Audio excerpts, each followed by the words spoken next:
Қайырлы күн қыздар, бүгін сіздерге өте дәмді, жұп-жұмсақ болып шығатын осындай әдемі творожный пирогтың жасалу жолын көрсетемін. Менімен бірге жасап көріңіздер. Алдымен бізге сармай керек, ол сармай қаттылау болу керек. Онымен сармайды араластырып, крошки жасап аламыз. Үстіне секерімізді, бір жұмыртқаның сарысын, кішкене қаймақ, тұз, разрыхлитель қосып, жақсылап қамыр илеп алатын боламыз. Басқа артық ұн ештеңе қоспаймыз. Осы құраммен илеп шығамыз.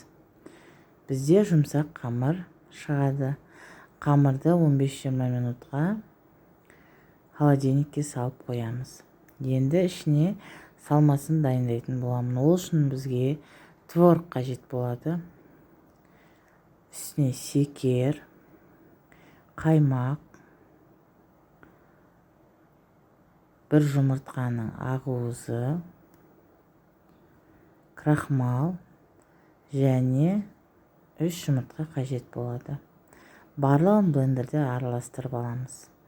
Енді тестіміз холодильниктен шықты. Табаға салып осылай орналастырамыз. Айналасына бортиктер жасап, қолымызбен басып шығамыз.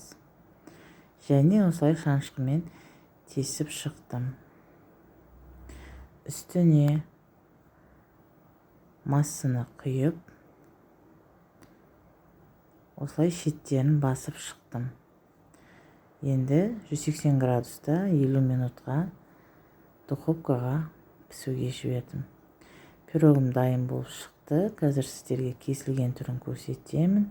Міне осындай әдемі пирог шықты. Сіздермен бірге болған Өнер Жетпісбайқызы. Менің каналыма тіркеліп, лайк, комментарий жазып кетіңіздер.